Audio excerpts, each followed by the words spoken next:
A few of you already have covered shell scripting, and few of you haven't. So those who haven't covered shell scripting, we will take it later. This is a different programming language. Does not depends on shell scripting, right? So we will talk about Python programming. What is Python and why Python?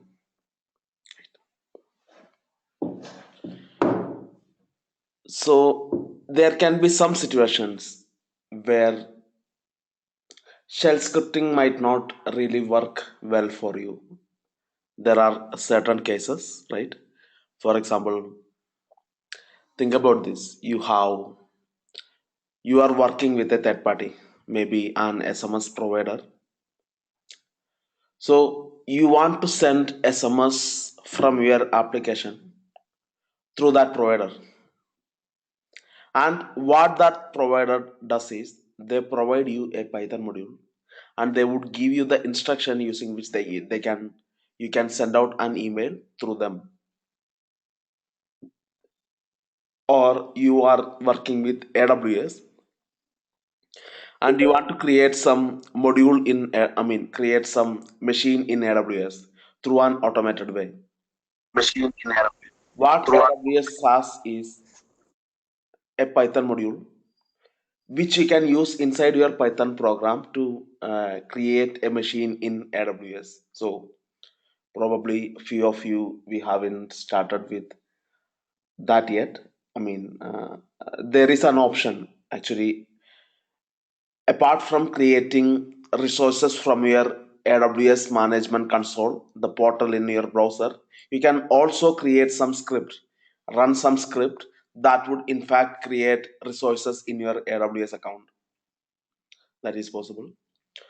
So using a Python program and using the respective Python module, you can work with this third party. So most of the cases when you would come across some situations where you want to work with a third party, Python is one of the most preferred language. The reason is actually Python is so popular nowadays that any third party, when they think about releasing a software product, they need that software product to be supported by Python, right? Maybe today I am planning to release a load balancer to the market. So I want people, my customers, to be able to create the load balancer or configure the load balancer using some programs rather than they always log into my website and then right make the changes in the load balancer. I want my customers be able to write some Python program through which they can actually make changes. So when they write some Python program and they try to execute it, some API call will be made to my system, which will in fact accept and look at the API call to understand what they are trying to do, then do that for them.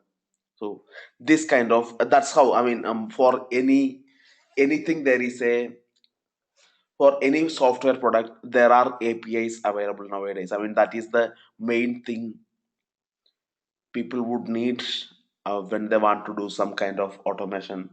It is not just creating the AWS machines. If you want to send out an SMS through a third party provider, or you want to send an email through a third party, or sometimes you want to, right? There can be many situations you want to configure your load balancer which you purchased from a third party.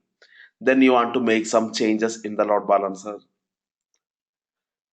Maybe you want to open some port in the load balancer. So there can be many things that you want to do on a situation based, and doing that from the console or doing that from a browser window is not going to work in most of the cases because it doesn't really support automation, right? Anything that you can do in the GUI browser, it's not automation. It's really not automation. It is you are allowed to do what you are allowed to do from the browser. You are not allowed to do any kind of automation through your browser, right? So you need such kind of API calls, or maybe be able to work with the third party using some programming. And in such situations, Python is the most preferred language because basically we Python has reached at a level that nowadays any third party who has a software product, they release a Python module along with the software product. So in a real time, you would be working with a lot of third-party providers, right?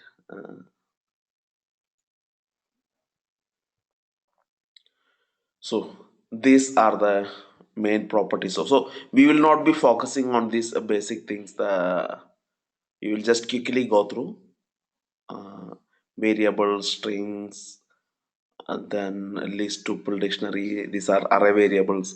So we will just quickly go through them. We will be mostly focusing on modules in Python, right? We would not be spending much time in learning the programming language from the scratch.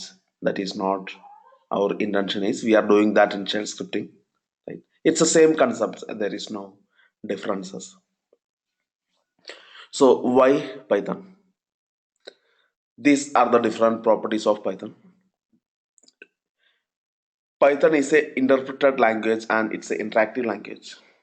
What does that mean? Interpreted means the compilation happens at the runtime. Maybe if you are writing Java program, right? First, the program that you write is not in a machine understandable form. You need to compile that plain text into some binary, right? Into some machine understandable form before you can use them. That's what you call right. For any Java program, this is the step you need to do. First, your developer would write the program, then you would compile it, then you can use it.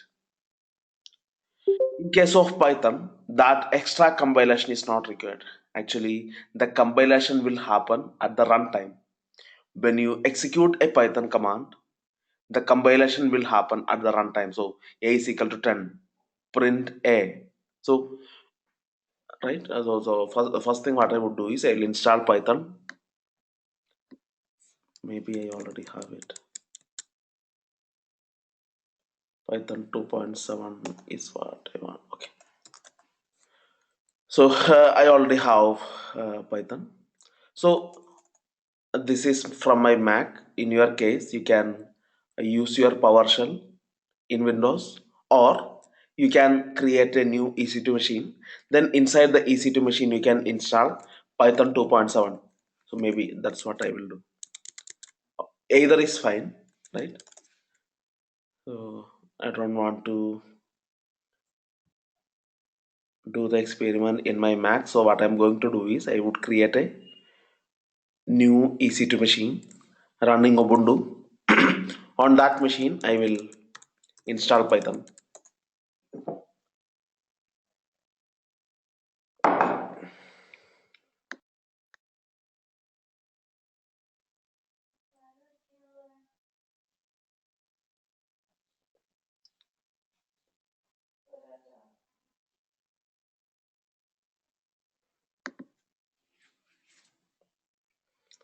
I already have one machine. I will use this.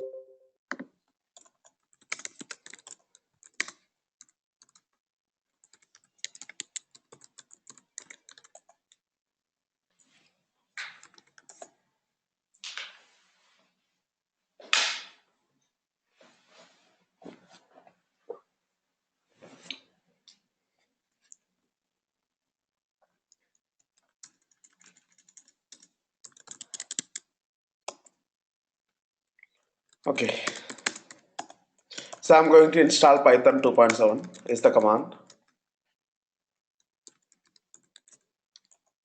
To install Python 2.7, this is the command.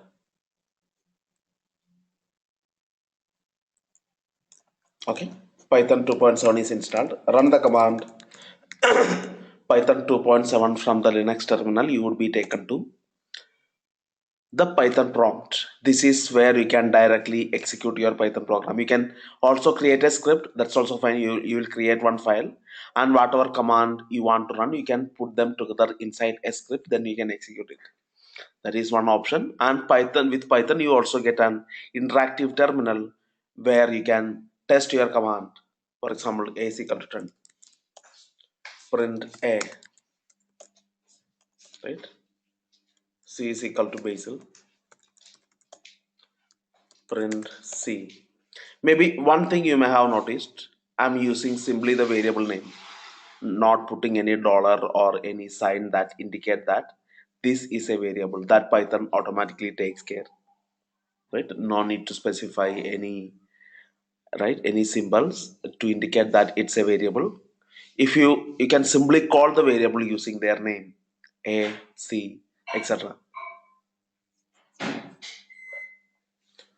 Okay. So and you may have noticed that just like shell scripting, when you run this command you are getting the output.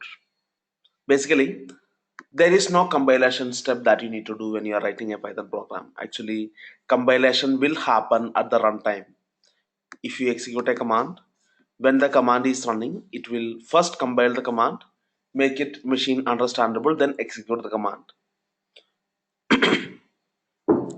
And it is interactive, right? If you are writing a script and you found that there is something wrong, you want to troubleshoot it, what you can do, you can just connect to a Python prompt, then try to run all the commands manually, maybe to understand where is the problem. So these things you can do. So Python is interpreted, it is interactive, it is object oriented. I will talk about it in a bit. Then Python is a beginner's language. Actually, Python is very easy to learn. So object oriented means I don't know. Are there anyone in the class who are not from any programming background? By programming background, I meant to say you haven't learned any programming languages in your bachelor program also. Are there anyone here like that?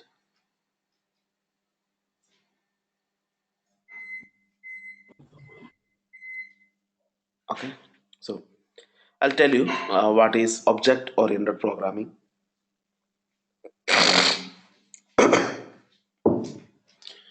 So you have an idea what is programming. I mean, you would write some code, right? Think about a web application, for example, Flipkart.com.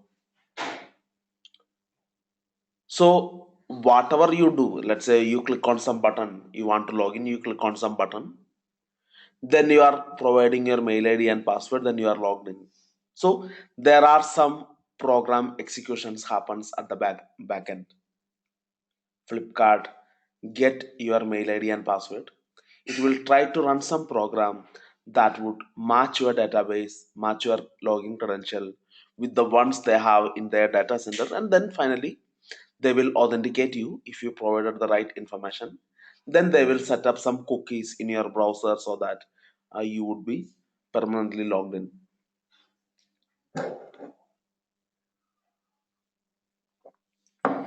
right?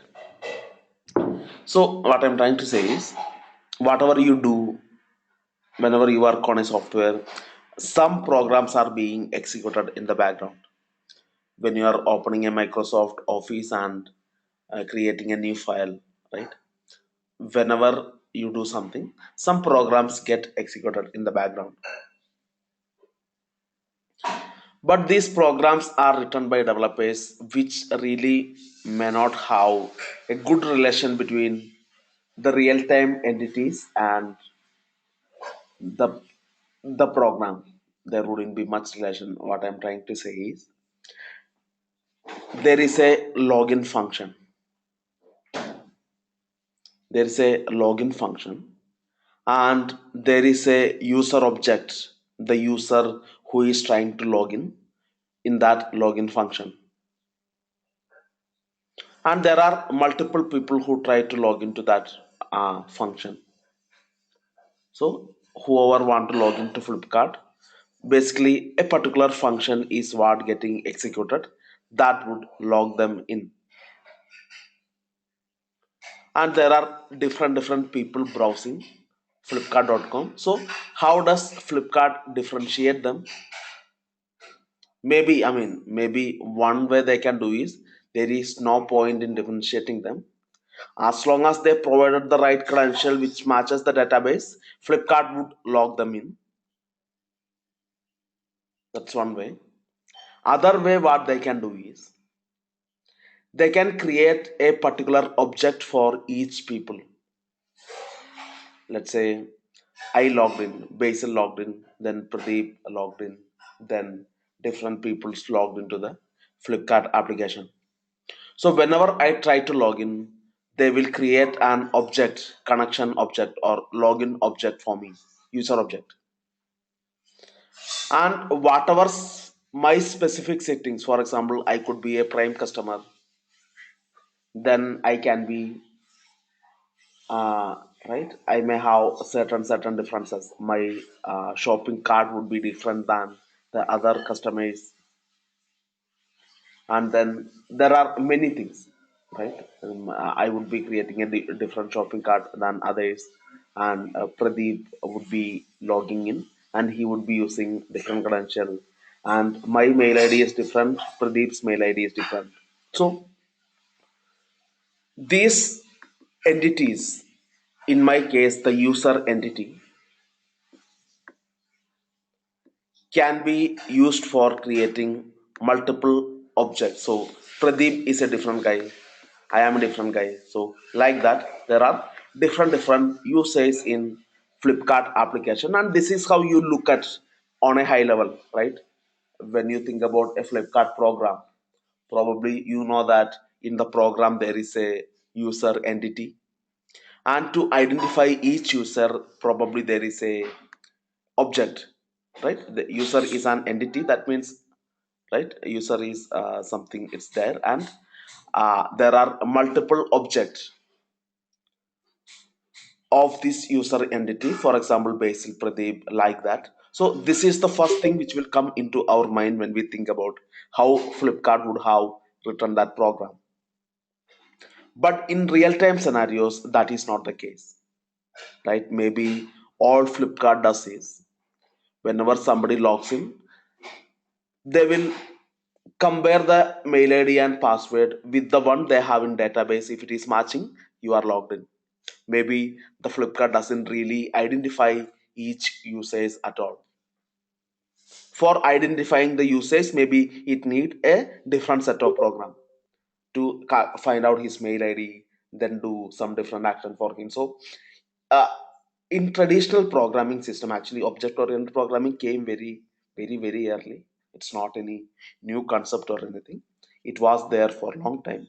But if you are not using object oriented programming, you would not find a good relation between the real time scenarios and your program. So object oriented program came as a solution to simplify this problem. Actually, whenever you are writing some code, why not match it to the real time entities? Right? The user is a real time entity. There are multiple Flipkart users. So what Flipkart would do is they will write a class, or you call it an entity. That's also fine. You create an entity called user, or typically it is called a class. And when you want to create a user, let's say somebody is trying to log into Flipkart application, Flipkart want to identify him, Flipkart would create a object for them. Basil is one object, Pradeep is another object. Like that, you would create multiple objects, and remember all objects are derived from the same class. What it means is the properties of the object would be same. In the user class, let's say you are going to write a function, create the shopping cart, that is one function, and there is another function, log the user in, another function, then calculate the total price of the items in shopping cart, another function. So like that, there can be multiple functions that you have in the user entity or in the user class, which would be executed on each and every object, right? Of course, the entity is different does not really mean that, I mean, the objects are different does not really mean that they all will have a separate function. It's a single function that you would write in the class, and each program would execute these functions which is written in the class. For example, This is Basil, and he will have his own properties, right? I mean, there would be name is equal to Basil, email is equal to my mail ID, right? Then shopping cart, the number of shopping carts is equal to 1. The number of items in the shopping cart is equal to 10, right? Then the item names one by one, all 10 items, right? There can be a lot of attributes that I can have in my object, and every user will have their own objects and their own values in their objects. Now let's say I want to calculate the total price of the shopping cart items, or maybe I just want to create a shopping cart. The program you had written inside the class, the function is residing in the class. If you run that function, it would create a shopping cart. So what Basil would do is, or what the program would do is, it's not Basil who do this, right? It's the program that will. So what the program would do is, it will execute the function for Basil object that would create a shopping cart in Basil object.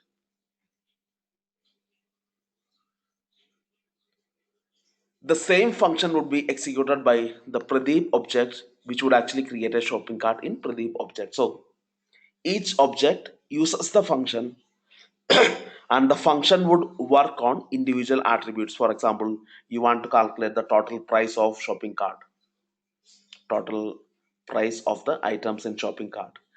There is a function which is written in the class for that.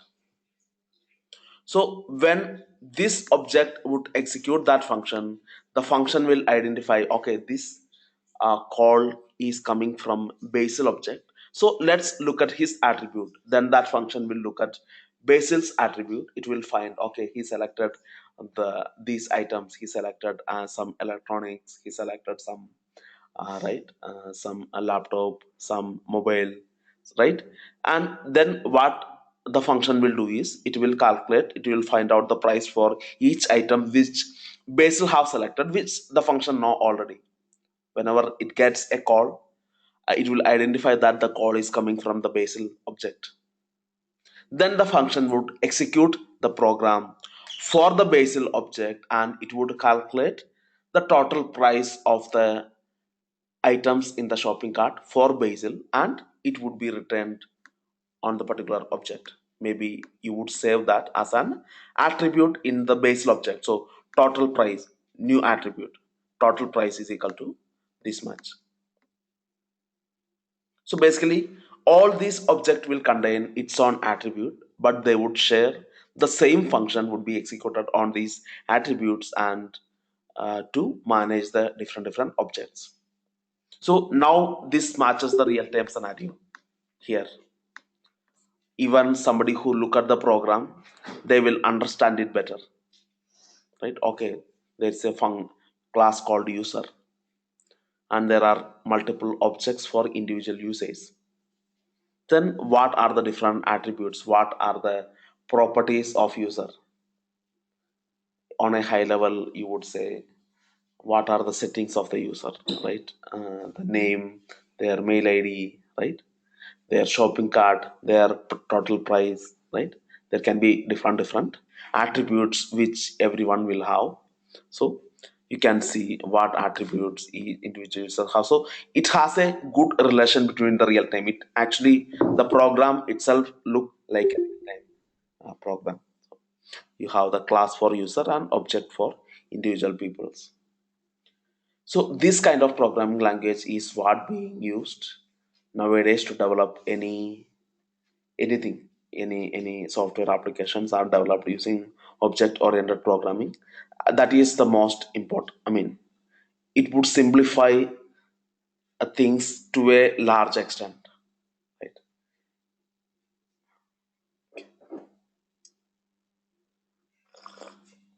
In your case, you don't really need to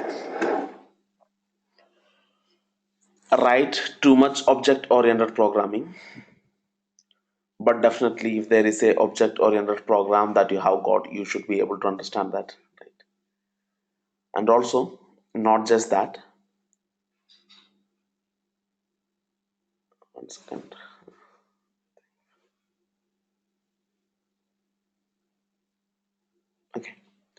Yeah, and also, mm, okay, what else? Sometimes when you work with some module in Python, even though you wouldn't really recognize it to be a Python object-oriented programming that you're writing, because you have the documentation available in the module, you would use those commands. But what happens in the backend when you run a Python program? It would be important for you to understand how the object oriented programming works. So we will talk about it. Actually, we will talk about with a example later. Then it would be more clear. But now you got an idea, right?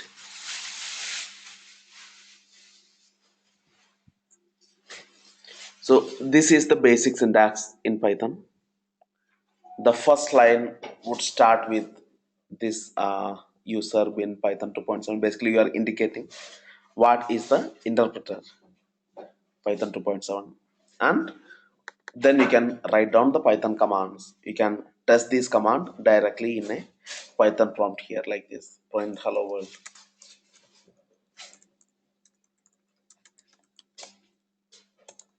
Or you can log out from here, press Ctrl D to log out, create a Python program, maybe hello.py. Here you put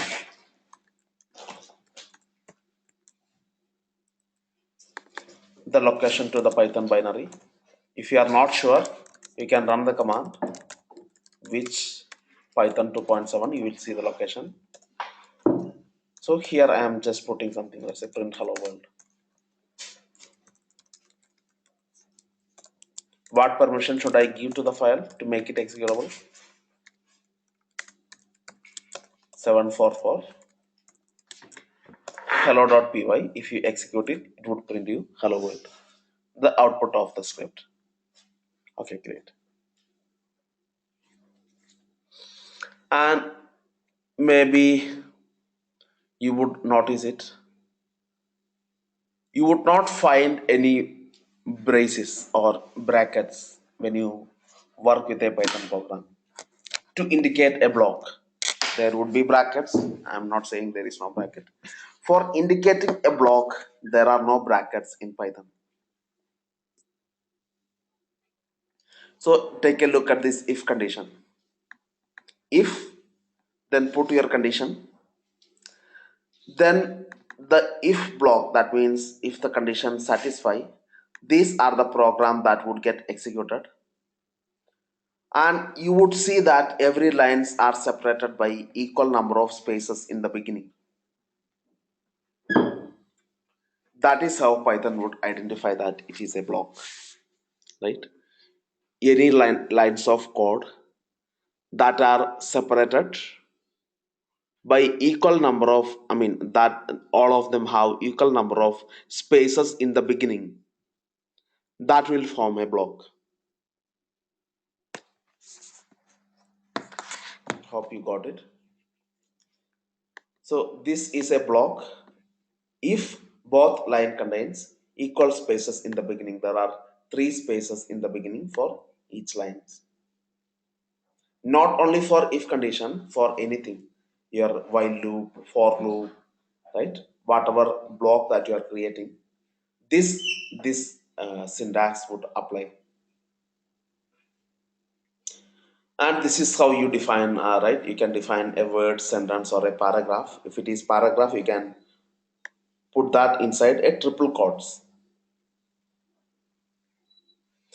right? Then a is equal to 10, b equal to 20. This is the integer definition, right? Just like in bash, you don't really need to specify any, you don't need to explicitly specify the variable name, what type of variable it is. A is an integer because the value of a is 10. Automatically Python would understand that. There is no need for you to tell Python that a is a integer and word is a character. There is nothing. You don't need to tell them like that. You can simply initialize the variable, then automatically Python would identify what type of variable it is.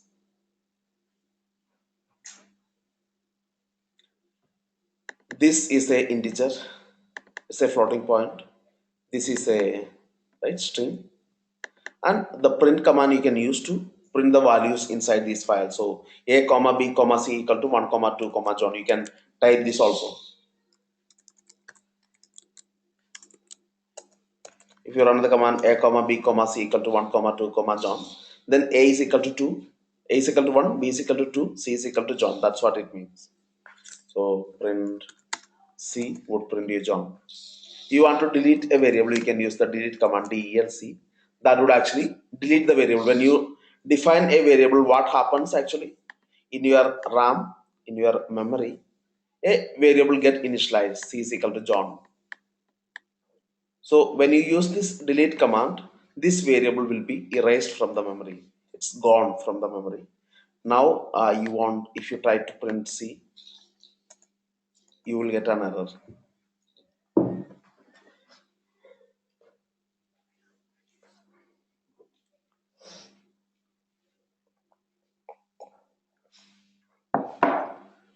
Okay, great.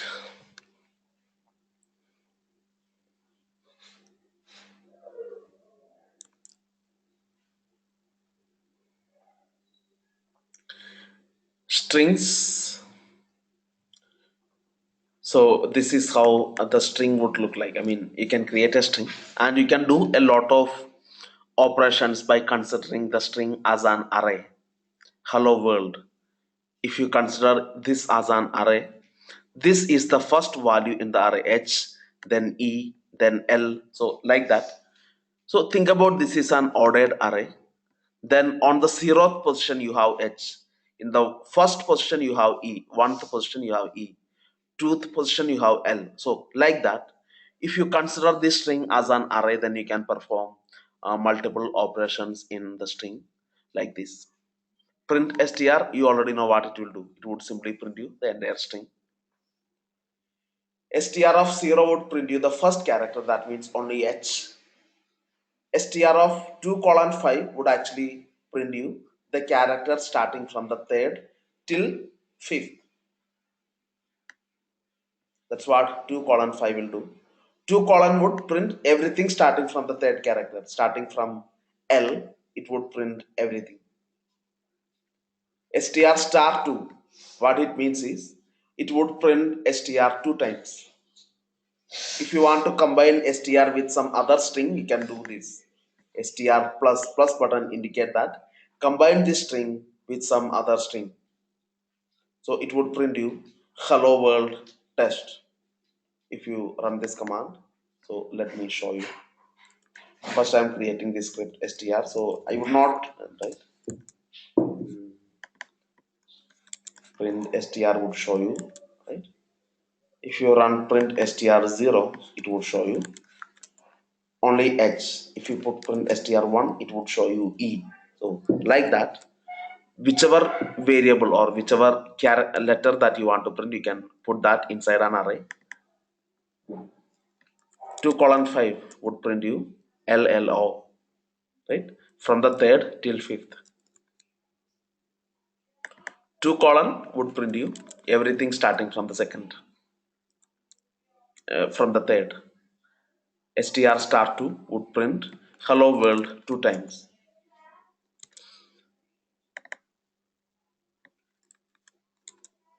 So you want to combine something, let's say hello world, how are you?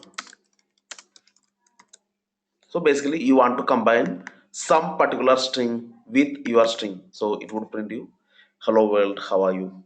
So that's also possible. These are the different string operations that you can perform in Python. And the next topic, a list, tuple and dictionary in Python, which we will cover after a short break. Take a short break of 5 minutes. We will continue in 5 minutes.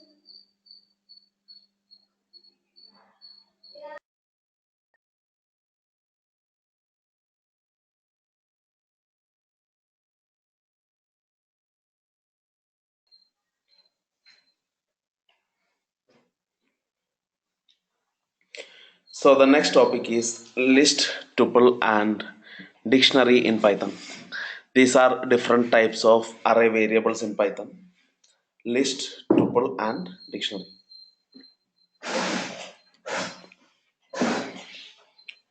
So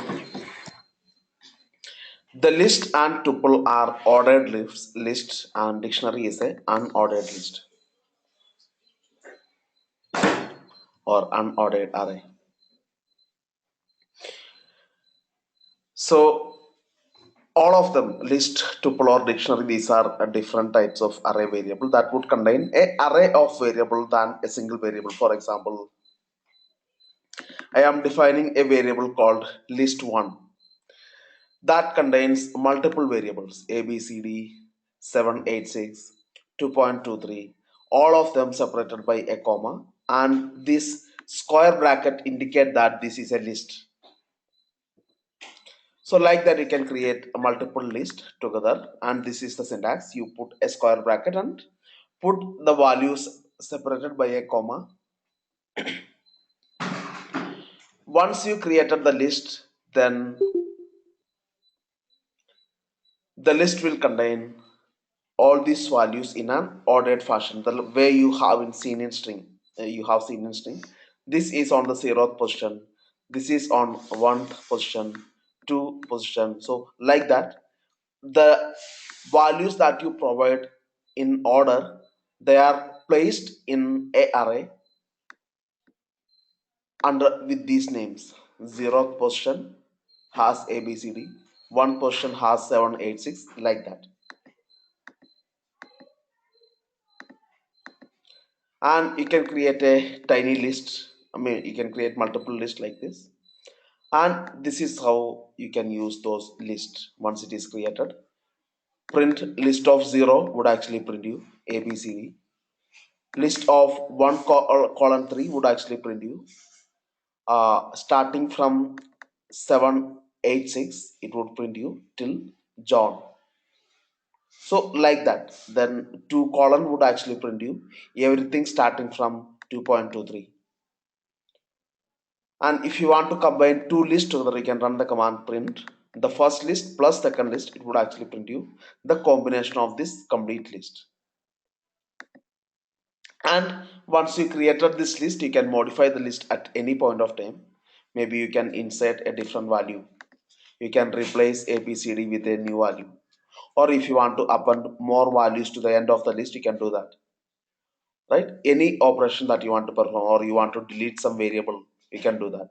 So any operation that you want to perform to modify the list can be done on a list variable. So these, so I will show you. What I would do is I will create a list.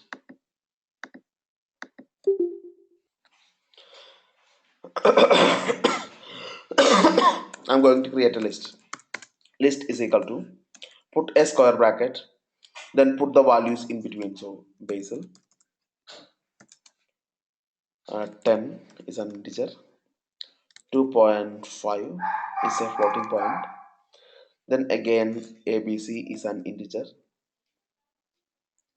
then put 1000 is a ABC is a string, 1000 is a integer. So I'm putting a number of values in this list. I'm calling it list. Maybe I will give a better name. So the name list is okay, right? I'm giving the name as list. So now let's say I want to see the print the first value in the list. I can put print list of 0 would actually print me Basil. List of 2 would actually print me 2.5. So like this, by referring their position, I can print the value. So basically a list is a ordered array. It has an order, right? It has positions like 0, 1, 2. That means it is a ordered array.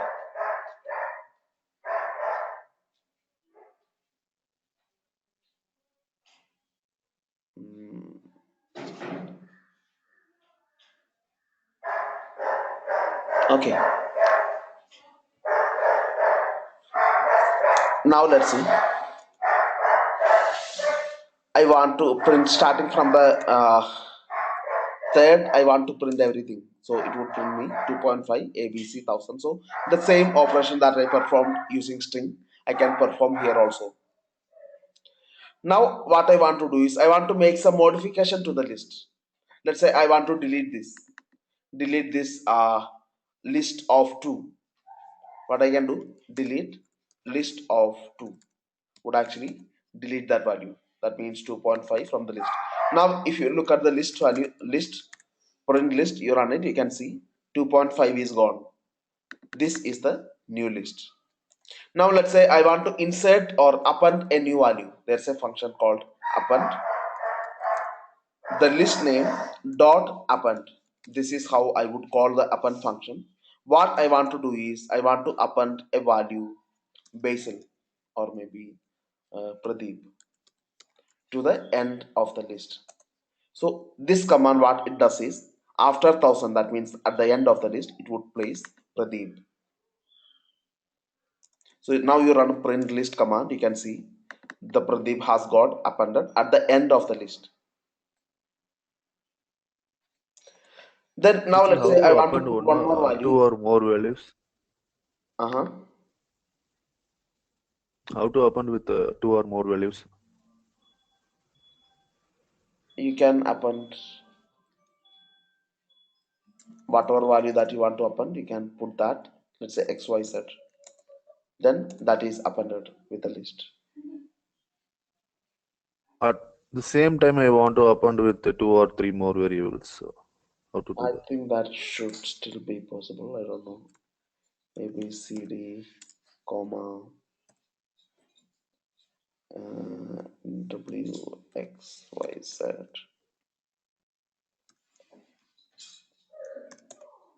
No, you can append only one value at a time, right? So, yeah. Now let's say what you Basil, want. any uh, Basil, any changes we make to the list, I mean, are saved permanently, or I mean, It is permanent change. Whatever okay. change that you make for the list is permanent.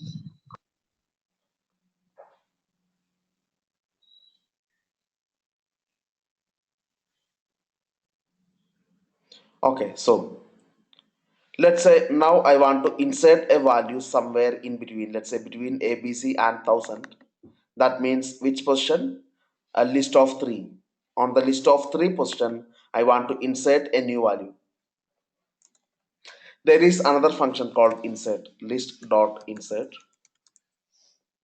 In the bracket, you can put which position you want to insert on the 3rd position, right? List of 3.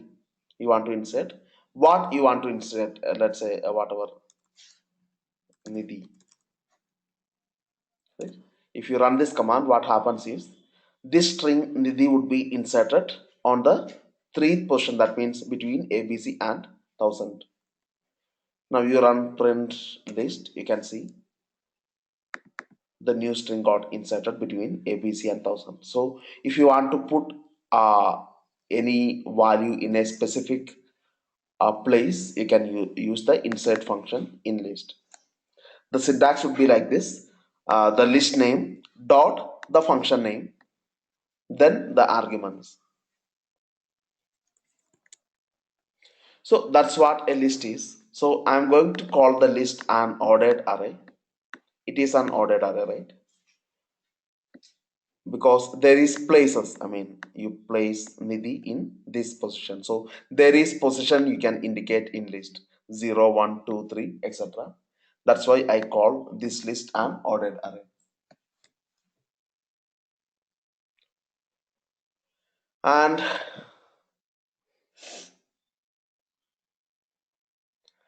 and yeah, the list can be modified. It is a writable list.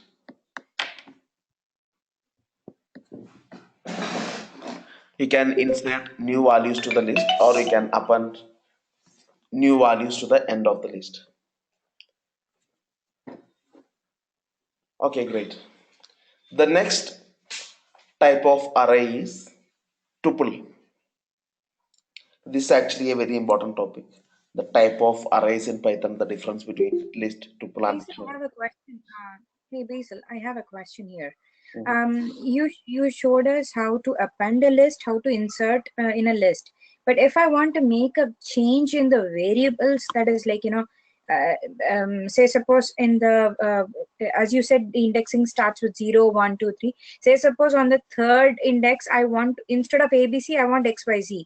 How do I make that change? You can delete ABC, then insert Mm-hmm. XY. Oh, okay. First, I need to perform a delete There option, is a replace. and then I need to perform an append option, right? That is an Sorry, insert option. Mhm. or you can directly use replace, I think.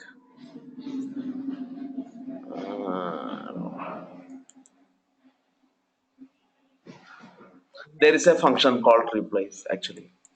Oh, okay. There's a function called replace. The list name dot replace in the bracket you can put what you want to replace, then comma what it would be replaced with.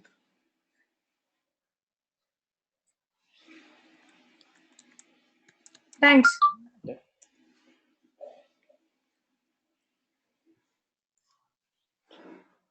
So the tuple is also an ordered array. It has an order. Zeroth position is ABCD. One position is 786, like that. It has an order. Only difference with list is you cannot modify a tuple once it is created. The modification is not possible in a tuple. So this is how you can define a tuple. This is how you can define a tiny tuple.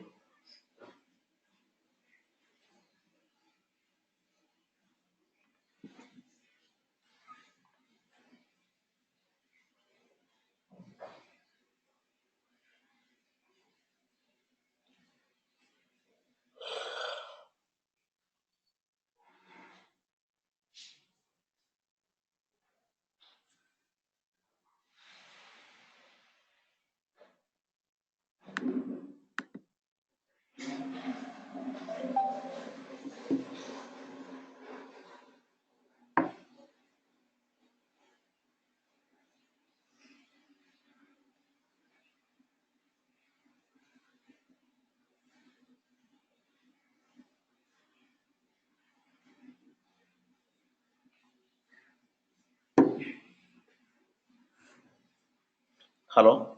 Yeah, actually I got disconnected for a while.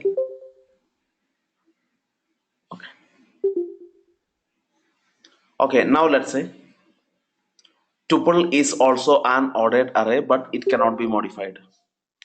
This is how you define a tuple. It's this bracket that identify a tuple. If you put a square bracket, it is a list. If you put a normal bracket, it's a tuple. And you can do the same operation as the list on tuple also. The difference is that you cannot have any insert function or append function in tuple. If you try to use the function, it would say this is a tuple, you are not allowed to. So let me go ahead and create a tuple. The other operations are exactly same as list. Tuple one now. Okay, let me log in again.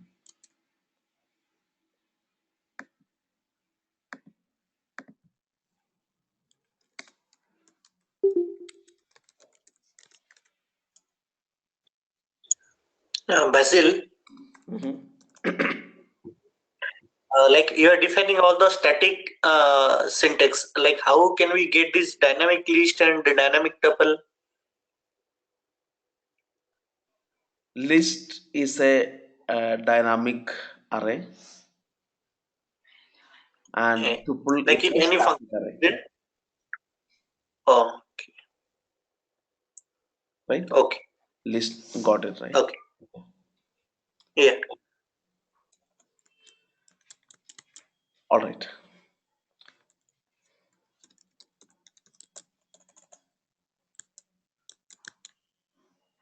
So I'm creating a tuple with these values. you try to modify, let's say I want to append a new value to the tuple, it would say not allowed, right? It would say this is a tuple object, so you cannot have the append attribute. So there can be some situations where you want to use a list and sometimes you want to use tuple. Maybe you are working with, let's say, you are trying to prepare a list of AWS machine that you have in your Mumbai region.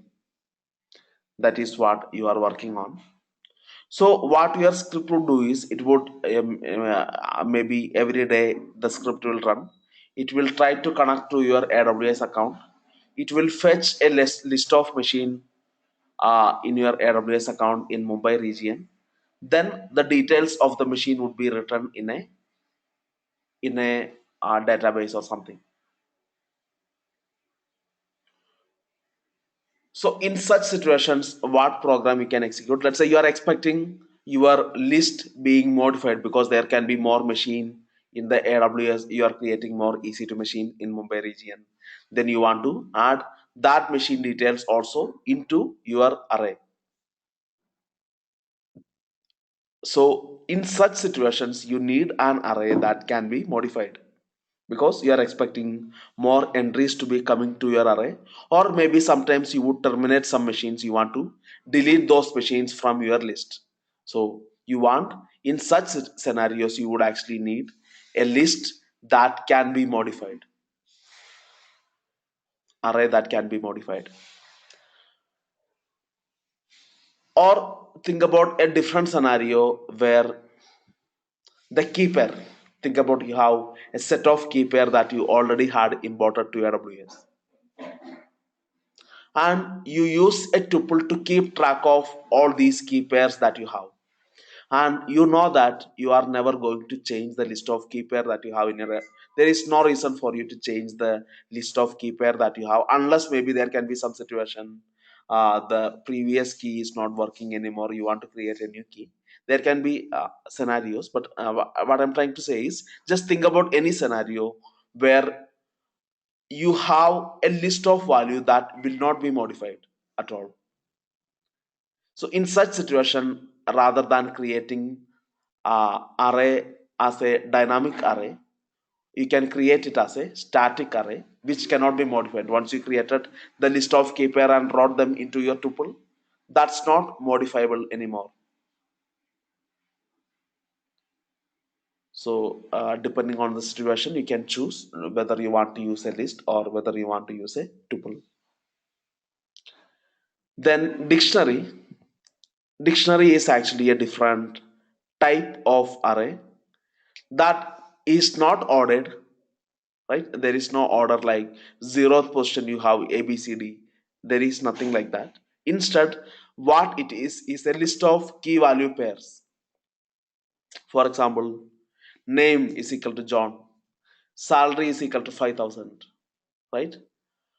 Email is equal to this, phone number is equal to this. So like that, a set of key value pairs you put together inside a dictionary. That's what a dictionary is. So something like this: name is equal to John, code is equal to 6734, department is equal to sales. Or you can even create dictionary like this: dict in the bracket, 1 is equal to this is 1, 2 is equal to this is 2. So this is the key, this is the value. So like that, you can actually have multiple key value pairs in a dictionary, and they are not ordered, they are just key value pairs. So let me go ahead and create a tiny dictionary called tinydict. Tinydict is equal to a list of key value pairs I provided. Now I want to see the name. What I can do, I can run the command print tinydict name. It would print me the name. Or I put code, it would print me the code. So I can refer to the keys to refer to the values. Or let's say I want to create another key pair. What I can do is I can run this command tinydict of, let's say, email is equal to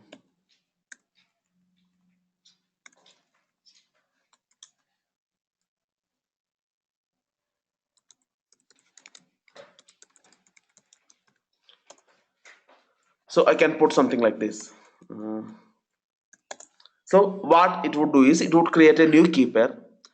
This is the key, this is the value. Now if you look at the dictionary, print tiny dict, it would show you the new one that you have added, and there is no order. Let's say don't worry about the order.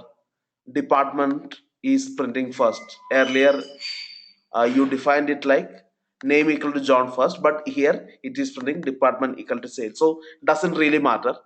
Don't worry about the order. It is just a set of key value pairs is what a dictionary is.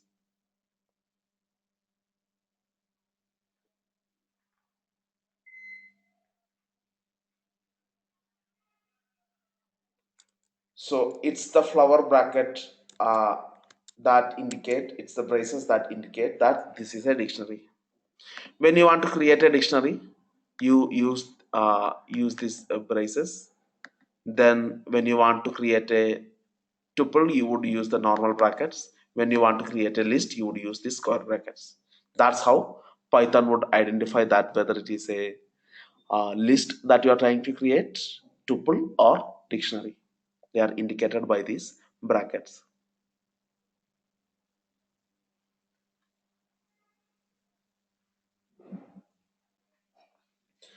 So take a look at this link. You will get the details about what are the different types of operators that you have in Python. I'm not going to each. You have arithmetic operators, comparison operators, assignment operators, logical operators, bitwise operators, membership operators. These are different types of operators in Python. Like I said, we would not be focusing too much on the operators or the loop or if conditional operators. I would just walk you. Let's say plus is the for addition, a plus b equal to 30, or b is equal to c plus d, right? Plus is the arithmetic operator, minus for subtraction, star multiplication, slash for division, right? Percentage for modulus, a double star for exponent. So these are the different mathematical operation Python can perform. Double slash is equal to floor division. Then comparison operators. So under the if condition, you can use something like this. If a equal to b means you are checking whether the two variables are equal. So if you find two equal to symbols, two equal to operators together, that's a comparison operation. Equal to, this is not equal to, this is also kind of same. Right, if the a and b are equal, you can use this operators also to check if they are equal. It's similar to not equal to operator. So if a and b are different, then it is true, then the condition is true. Greater than, less than, greater than or equal to, less than or equal to, these are the different operators that you can use inside your if condition in Python. Then assignment operator that you already know, equal to is the assignment operator. A equal to 10, b is equal to 20, c is equal to John. So equal to is the assignment operator that would assign a value to a variable. And you can combine the arithmetic operators along with equal to. For example, c plus equal to a means c is equal to c plus a. Let's say I'm running this command, sum is equal to 10, sum plus equal to 5. What does that mean? This means sum equal to sum plus 5. That means 10 plus 5, 15. Sum will become 15. So like that, we can combine the subtraction also, right? Minus equal to, star equal to, slash equal to, modulus equal to. So basically what this means is variable name, then operator equal to, then another value. What it indicates is variable name is equal to the variable name, then the operation, then whatever value that you want it to be with. So bitwise operation you can perform. Let's say you have two variables and you want to convert those variables into binary, then perform some binary operations. There are direct bitwise operators that we can use in Python, using which you can actually perform some binary operation, bitwise operations, binary and, or, XOR, right? These are the left shift, right shift. So all these things you can do on a number.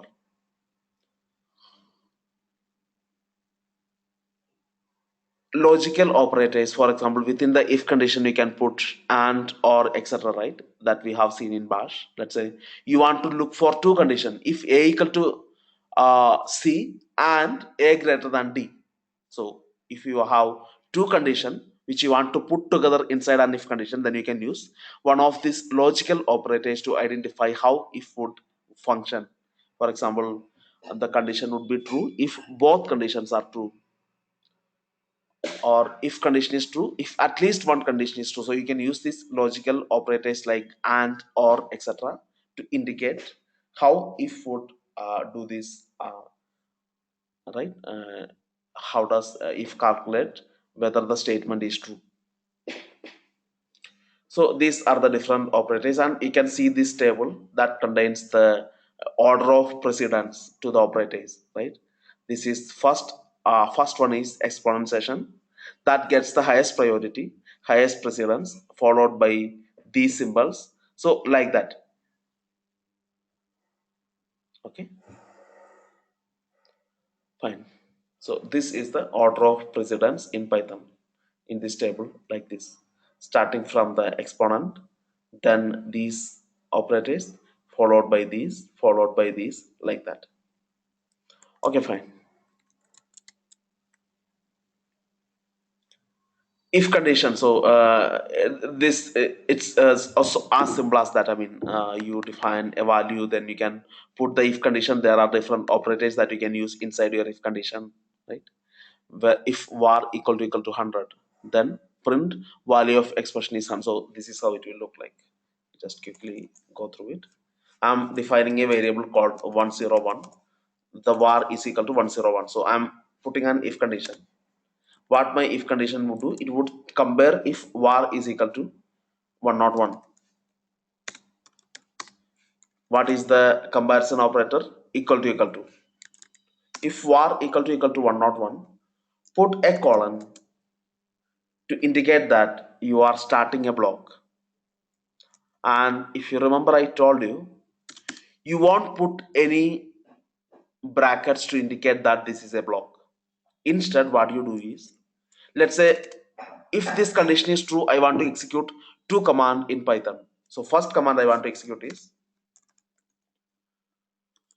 var is equal to 101. I want to execute one more command saying, sorry, it's not echo, it should be print. So print var is 101. I also want to print, maybe run one more command, let's say goodbye. That's it. Now press enter. That's it. The block had ended, because since I pressed enter, Python does not see any more line that contains two spaces in the beginning. So if there is two space here, Python would expect two space here also. Then these two lines would form a block. So until Python find more and more lines that contains equal number of spaces, Python would assume it is a single block. So it executed both these commands because the condition was true. Var was equal to 101. So both command got executed because they formed a block, because there are equal number of spaces in the beginning. There are no brackets. So that's how if condition, right? And that's what if condition is. And loop, again, for while loop, this is the while loop block. You can see both lines are separated by equal number of spaces. There are 3 spaces here. There are 3 spaces here. Then this will form a block, which is nothing but your while block. Let's say, let's do this. I'm setting count is equal to 0. I can even write that in a program, right? Let's say I can write that inside a program. Let's say while dot py. What is the first line? First line is the location to the interpreter. User bin Python 2.7. Then over here you will write down the details like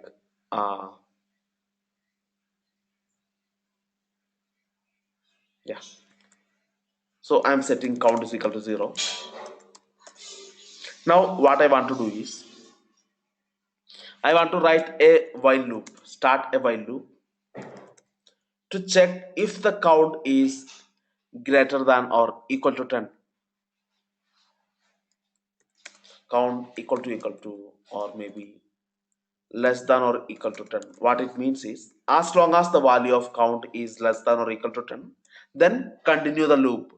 You know what is a loop? The loop is exactly same as the bash, right? No differences.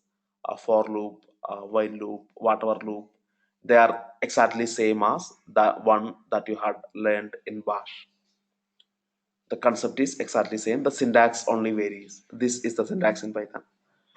So if this condition is true, then whatever steps I am writing down, it will repeat.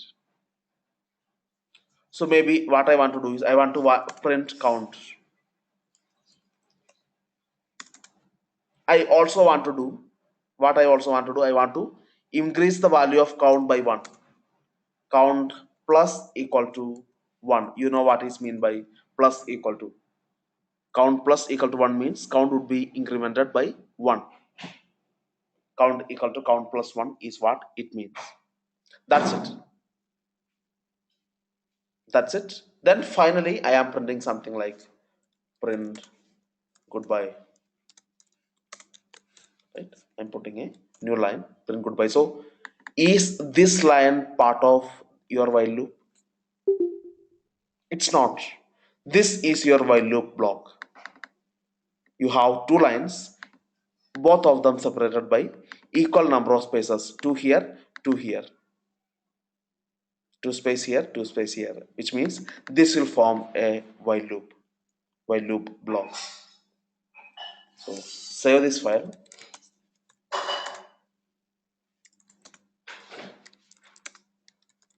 execute your script. You can see it printed 0, 1 up to 10. When the value become 10, then the while loop condition will fail. As you can see, when the count is 9, it would print count. Then count would become 10. Then again it is less than or equal to. So if count is equal to 10, then still this will work. When count become 11, it would exit the loop. So that's why it is printing you from 0 to 10. And finally, outside of the loop, I am putting a print goodbye statement which got printed after the loop got executed, because this is a different statement, not in the loop.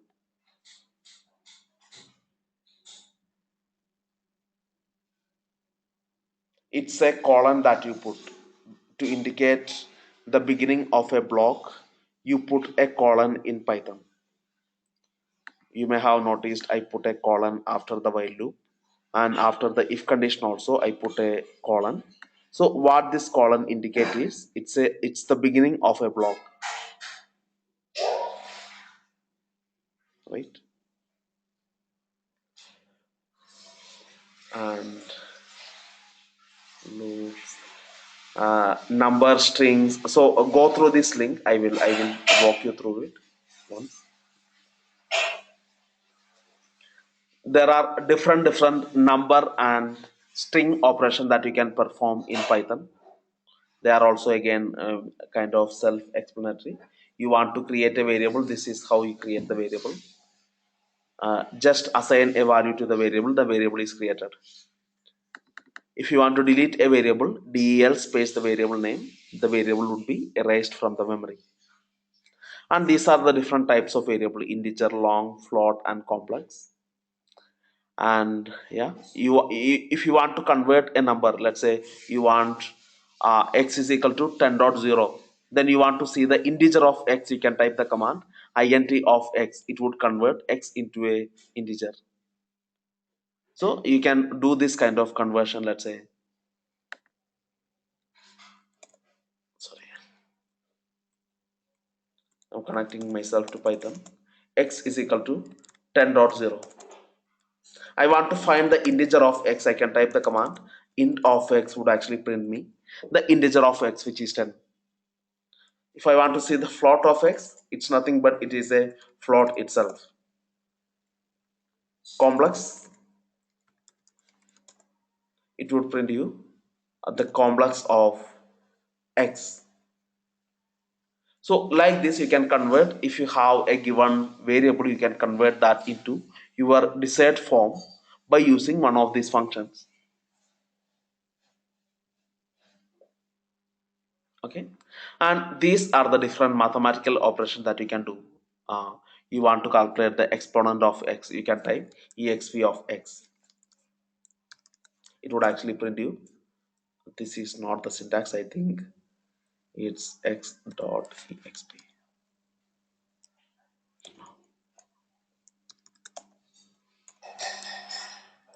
The exact syntax is, you click on the respective command, it would take you to a page, the math. Okay, actually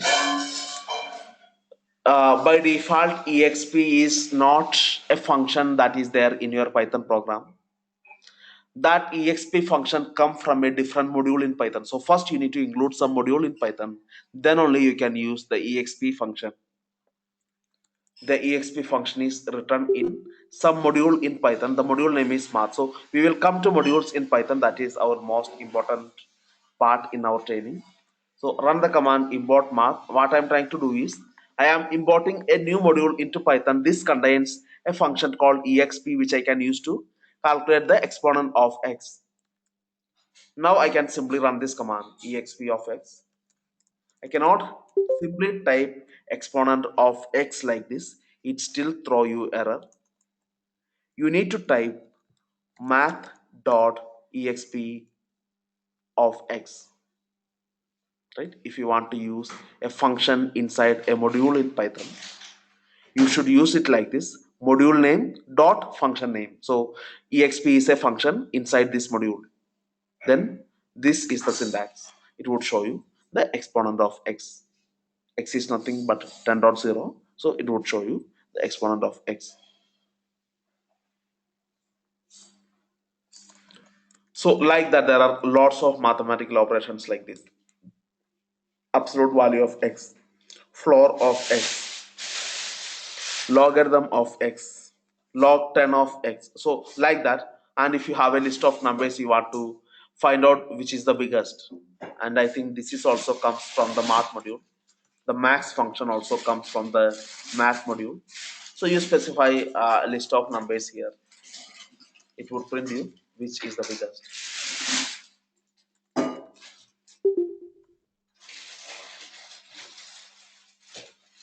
Okay, I think max, yeah, max is not a function in math module.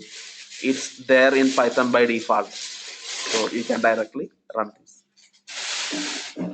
So like that, you can see the different types of operation that you can perform, right? Trigonometric functions, mathematical constants, all these things you are so mathematical constant pi or e, that also come from the math module. So if you want to print math.pi, it would show you the value of pi. Or you want to print the value of exponent, you can type math.e.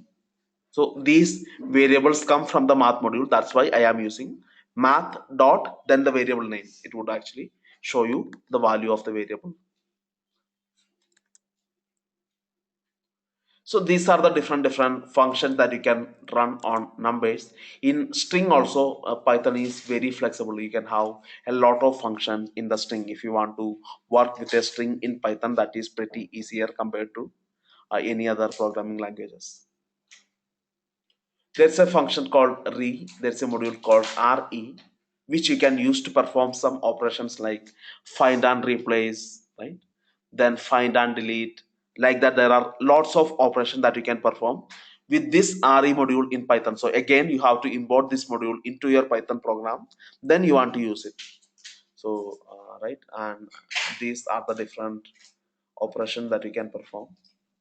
If you come down, you can see the list. Capitalize, if you want to capitalize a string, you can use the function called capitalize. What it does is, if I put small BASIL, it would make B as a capital. So right, like this. Click on each function, that would take you to the exact syntax. Str.capitalize would capitalize str. So let's say I put str is equal to Basil.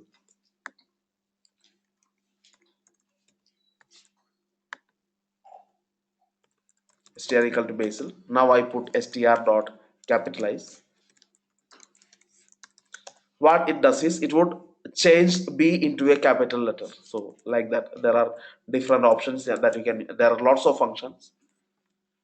Sender, you want to put into sender with a fill character. Let's say this is what I want to do.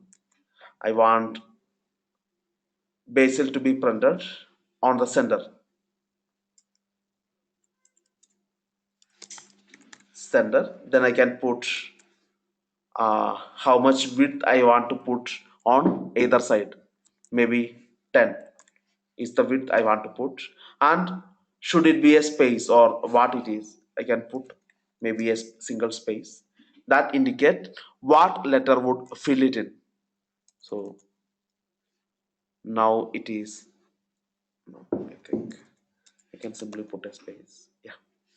So what it indicate is 10 spaces would be put in the front, then Basil would be printed, then again 10 spaces at the end.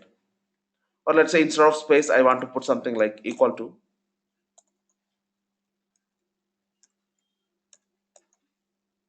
It would print me 2 in the beginning and 3 at the end. I don't know why is that. Only is full 10 basil, including basil, and is equal to. Right, correct. But still, right. So you can put whatever symbol or whatever width that you need to have. It's the full width you are specifying here. There would be exactly 10 characters. I mean, right, including equal to as well as Basil. There would be total 100 of them. It's the full size that you are specifying here. So like that, you have different operators here, which you can just take a look. A lot of string operation that you can perform in Python.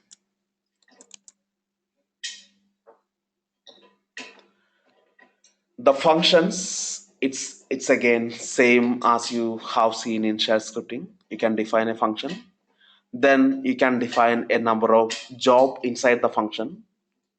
The function can receive attributes from outside.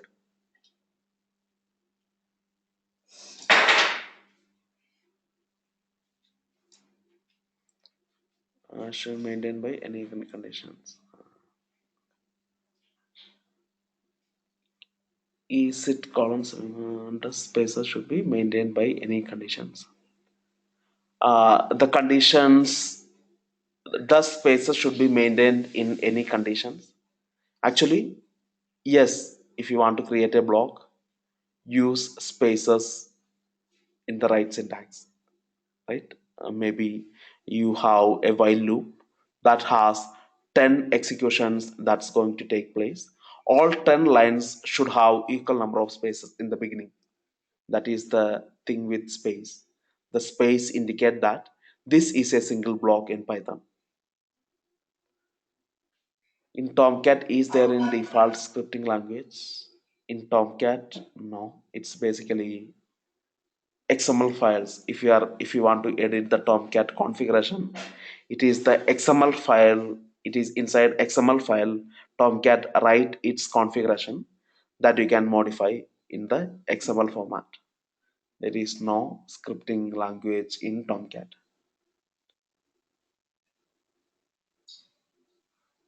Oh no, there is nothing, nothing like that.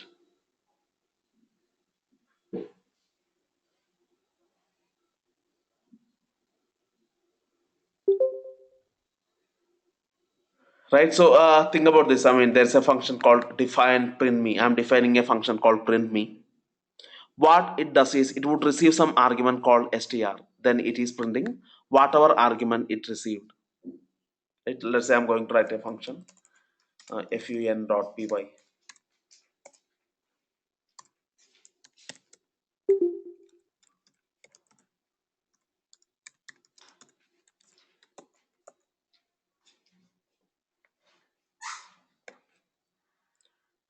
Then what I would do is I define a function def, then the function name, maybe addition.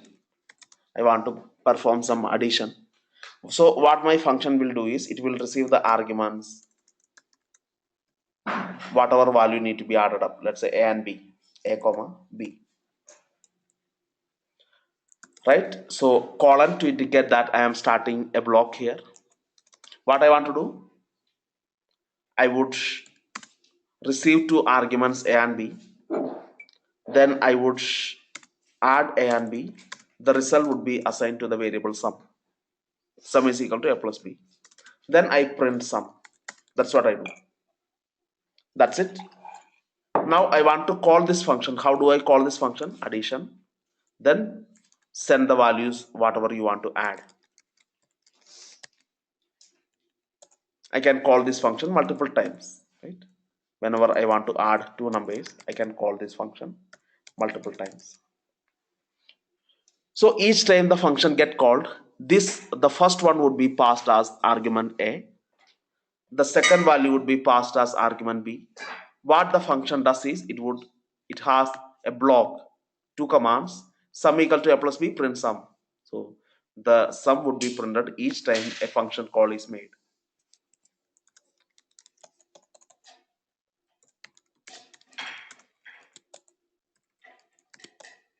You can see each time a function call is made, the sum got printed. That's what a function is. So we have two important topics pending, actually, the object oriented programming example and module. What I thought is we will finish object oriented programming today and then module tomorrow, but let's spend it to tomorrow. Both object oriented programming and Python modules we will take it tomorrow. Tomorrow also we have Python class, the part 2, and hopefully we will finish Python tomorrow itself. You will have 2 hours classes tomorrow, 2 or 2.5 hours tomorrow. Tomorrow we will finish Python. That is the plan. And right, that means Sunday 7 a.m. IST, the same time as today. You have class tomorrow also. For US folks, it's going to be Saturday evening, and the next class is Saturday evening. Same time as Hello, today. Basil. Yeah. Basil, Pradeep here. Yes, Pradeep. Further moving on to the DevOps configuration, everything module. So we need to learn Python like intermediate level or basic level. Python, you don't really need to have a advanced level knowledge, because Okay. most of the time you are not going to write the code from the scratch. But Okay. you are going to use a lot of modules when you work with a Python program. For example, you want to integrate with a third party. For example, you purchased a load balancer from a third party, which is a Okay. SaaS, software as service, that you purchased from third party. So you want to Okay. make some changes based on the demand. For example, you want to upload a large file into your website, And presently the load balancer does not support the large file to be uploaded. That's a situation. Okay. So what we can actually do is, whenever it want to upload the large file, you will run a Python script which will make change in the load balancer, and the load balancer will start allowing the large file uploads. Then you would Okay. proceed with your uploading. And when you are done with it, you don't want to keep that settings because it is not a good settings. You should not allow people to be uploading very large file into your website. So you want to turn off that Okay. settings immediately. Then you run another Python command that would connect with that load balancer. Then it will reset the changes back. So when you want to do some kind of automation, you need to use this Python program, because in this particular case, maybe the third party provider only support Python. What they would do is they would give you some module. They will say you can use this module. Then you can, by using a Python program, you can make modification in our load balancer. Okay. So one more doubt, in real-time environment, we are going to work, right? So how much percentage we will work on the scripting, and how much percentage we will work on the modules in the DevOps? It would be up to Like, you. It would be up to you to use, decide which program you want to write, whether it is shell scripting, whether it is Python, whether it no, is PHP. no. I'm asking on Yeah. scripting level we will work more, else module level we will work more. When talking about Python, it would be mostly module level. No. I'm talking about DevOps. You cannot really differentiate that. It completely depends, Okay. right? So scripting we are learning for a different purpose. One purpose Okay. is you want to run a set of automated job. Maybe you have a number of machine, and on all the machine you want to execute a particular script that would create a number of uses, copy the public keys into those user home folders, authorized keys file. Then it would do some user action like creating the user folder, then setting the right permission, then maybe right some kind of user settings that you want to do, and you want to do that in a set of a number of machines. So that could be Okay. one of your use case scenario. The other scenario could be you need to take the backup of all your databases in every midnight. Then you want these backup files to be saved in the cloud, maybe in a S3 storage. Mhm.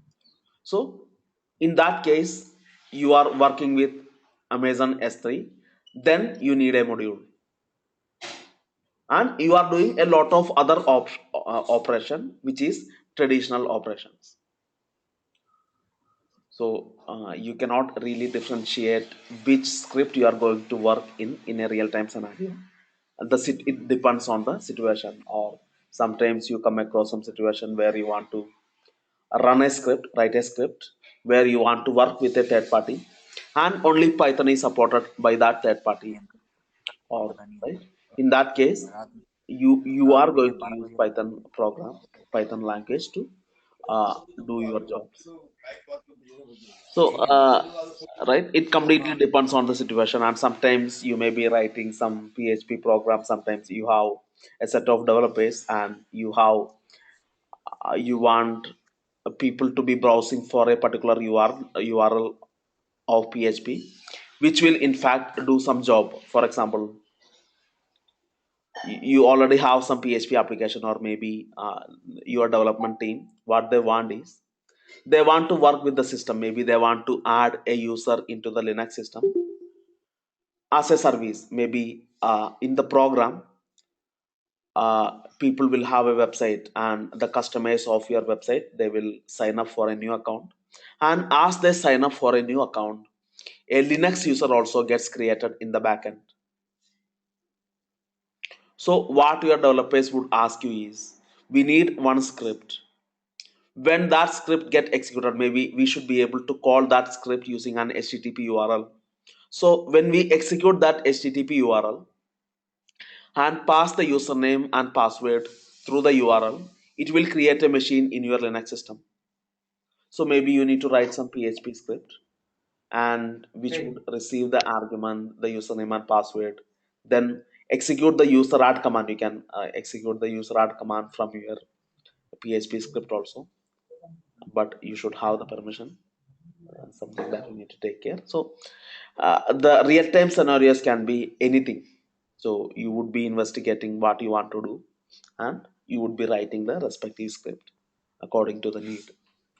That's how it's going to be. But it wouldn't be large ones. I mean, hardly maybe some 10 or 15 or maybe in the worst case 100 lines of code is what you are going to write in any script. But generally they are Yeah, going to be very small tasks that you want to do for automation, and shell scripting will work in most of the case, 90% of the case. Yeah, and you would not be restricted how you want to do it, right? You will have your choice which programming language you want to use, and also which approach you want to use inside your program. That would be completely depending on you. It would be just a task that you're going to get, and how you would write that task into a script is completely up to you. So we cannot really predict on that. Okay. so this is Mozammil After, speaking. do we have any class on shell scripts? Actually, Karthik, we have class. Actually, some of you haven't taken shell scripting classes, which there are few people who already took shell scripting classes. Those who didn't take shell scripting, you will have classes coming, which I will let you know Okay. when it's going to be. Can I have a talk? Yeah, go ahead. Sir, just I think 15 minutes ago I joined the class, and today you have only covered the basics of the Python, like the mathematical functions and all other functions of Python. Yeah, watch the video. We Okay, started the class at 7 today. I think you know the time. So watch okay, the complete video. Right. okay. Can you send me the links, videos again of all over all the links? Can you try to send me? I think Raj is taking care of that. Okay, okay, okay. Yeah, Sorry, sir. no problem. No problem. Questions. I can we have some. Sunil, we will see some hands-on tomorrow when we start working with the modules. We will see some hands-on, real-time hands-on. We can pass value from command line to function. Yes, we can. It's the same syntax. If you work from the command line or if you write anything in your script, Python script, it's the exact syntax. Uh, then can you tell what questions expect in interview for Python as a DevOps engineer? One important question can be the difference between a list, tuple, and dictionary. And they would also ask you what are the different Python modules that you had worked with. Right? Boto, or typically Boto is one module which is very popular among DevOps, where using which you can actually work on a AWS environment. You want to create EC2 machine, stop machine, create load balancers, attaching the machines to the load balancer. So any kind of operation that you want to perform, you can perform using our Python bottom module. You can work with AWS. So they would ask you what module you have used and how do you send out an email from a Python program, or how you can execute a Python program using Apache. These kind of things can come, which most of those module part questions we will take a look tomorrow.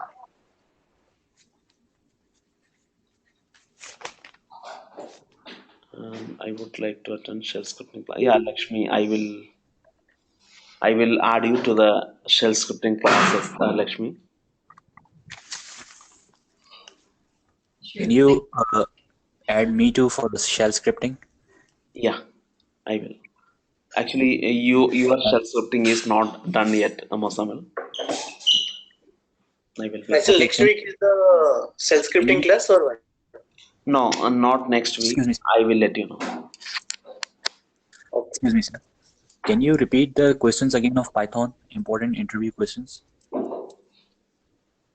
The difference between list, tuple, and dictionary could be a sure question that I'm going to get.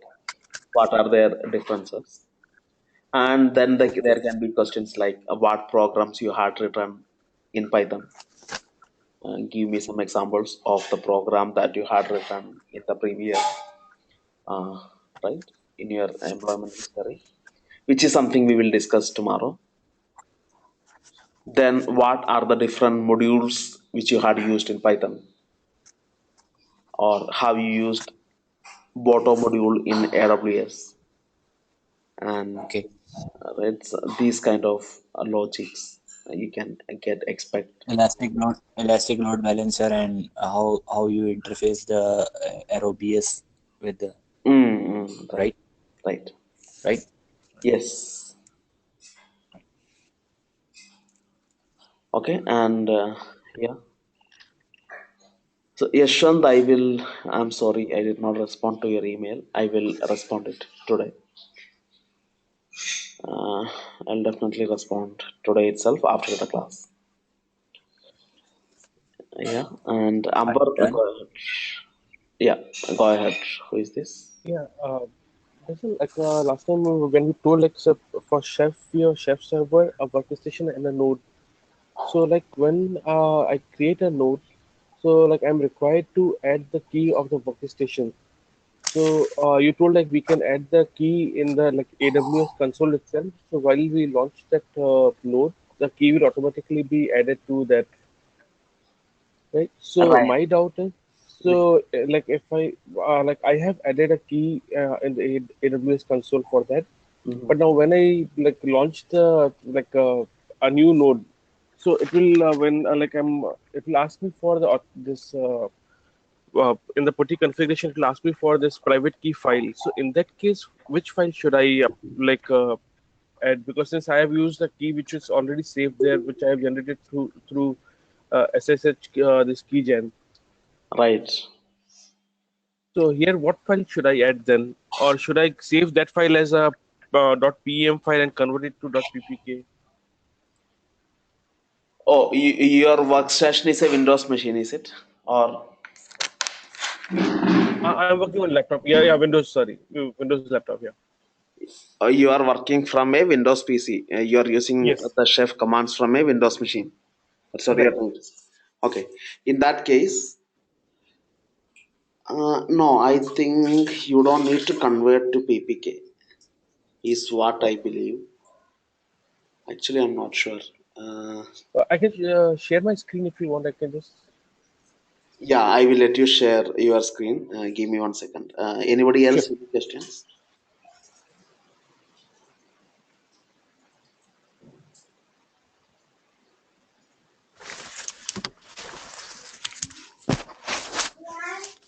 Okay, go ahead, Amber. I would just give you the presenter access. 1 second. Can we leave the meeting? Yeah, you can leave the meeting. Uh, except Amber, you can. All of you can leave the meeting. Or those who want to see the answer of Amber's question, you can stay. That's fine. Okay, Basil, I got a question while he does that. Can we automate the test using Python in the environment we have? Testing you Yes, can but automate using Python. Yes, it's possible. But in real-time scenarios, it is done through Jenkins or using some different tools. But okay. yes, you can use Python to run your test cases. That is So what. is there any module for that, or there's no need for a module to automate the tests? There must be. Okay. I don't know. Never used Python for testing.